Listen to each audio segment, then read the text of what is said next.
So this is where Sherry spends the bigger part of her day, inside the Christian Resource Center.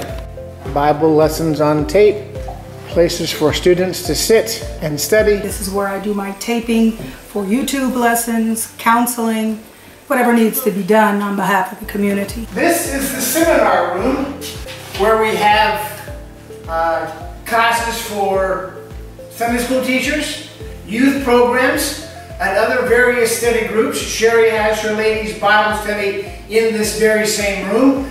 This is Fellowship Chapel, the English-speaking church that Sherry and I started actually even before we were married some 27 years ago. Over my shoulder is the children's Bible study area.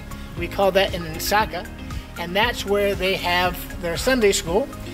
Next to that is an open area with bleachers so that we can have an activity outside for young people. This is where I spend a good portion of my time, not actually behind the pulpit, because I've trained a young man who actually does about half of the preaching and teaching here.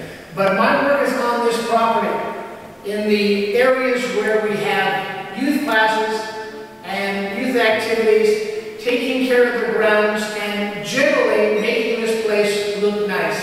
When people talk about planting churches, they're not talking about building buildings, because buildings are not the church. We talk about training people to lead those churches, to start those churches.